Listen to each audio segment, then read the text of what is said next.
Alright guys, observable.create.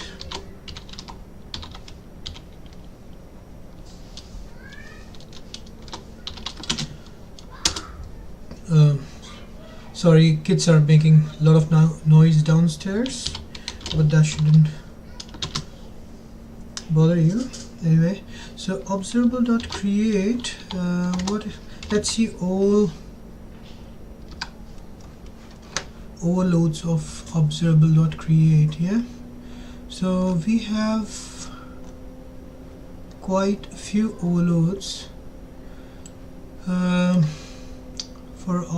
observable.create. So some of them are especially useful with async. Yeah, this one. Yeah, now this one.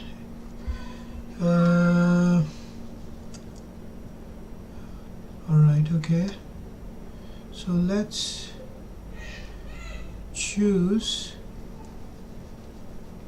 Alright, so let's start with one of these, and let's see how it goes.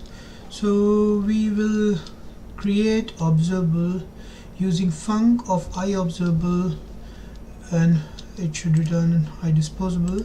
So let's just go ahead and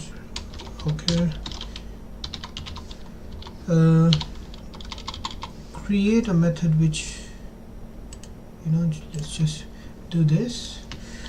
So now let's assign result to our observable. Now it says okay, so I want an int observable, right? Cool. So now this args is basically an observable, so I'll just rename this to observer.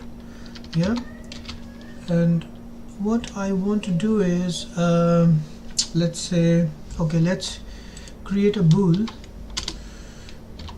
private static bool is equal to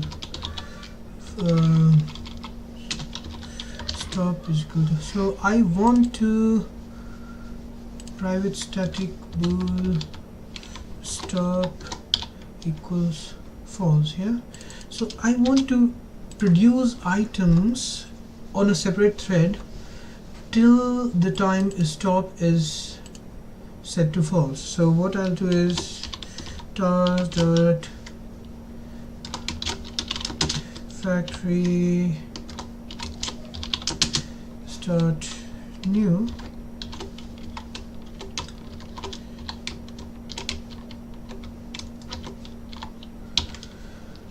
okay, I want while not stop, I want observer dot on next, and let's say, oh, it doesn't matter actually, we can, okay, let's say 2.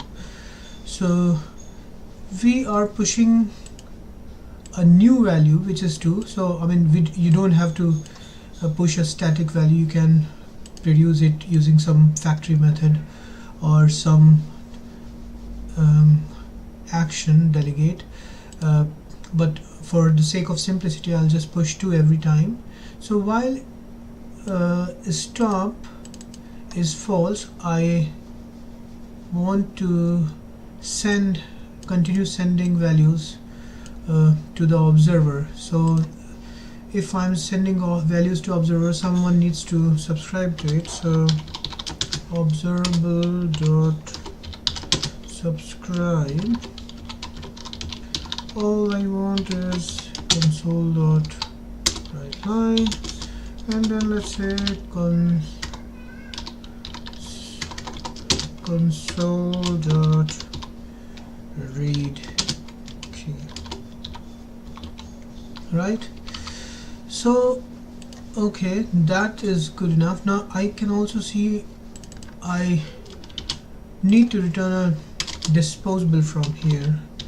So I can use disposable dot, so I can, let's just for now return disposable dot empty.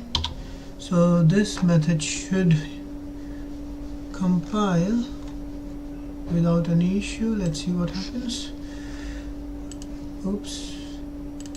Okay, cannot convert.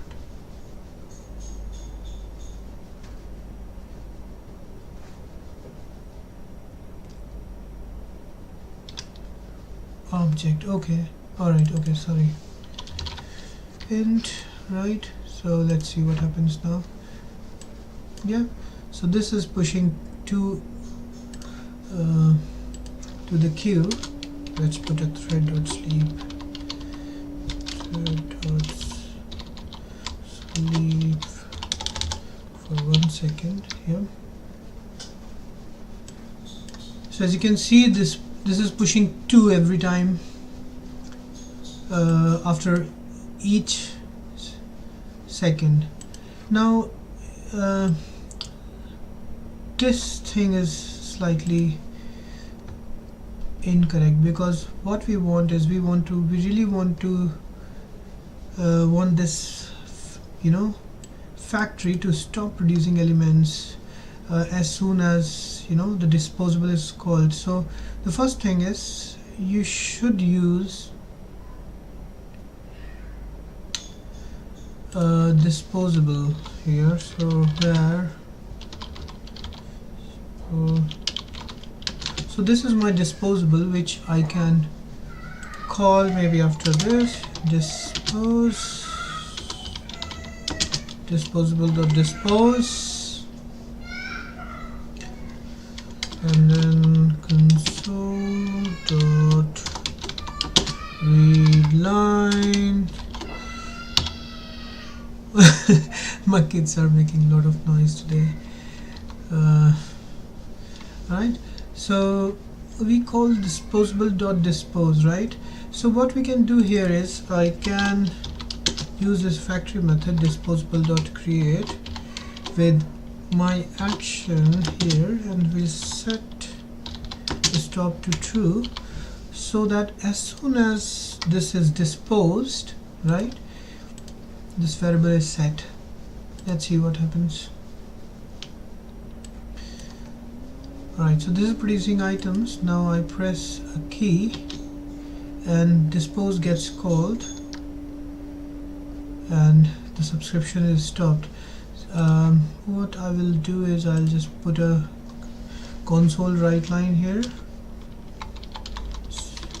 after a while loop, so that we can be sure. Console dot write line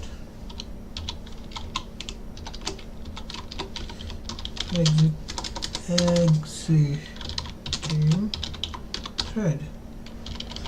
So this will make sure that the thread exits, or rather this will tell us that the thread has actually exited. So I'll press a key, exiting thread. So that's how we create an observable using a factory, right? Cool. See you in the next video.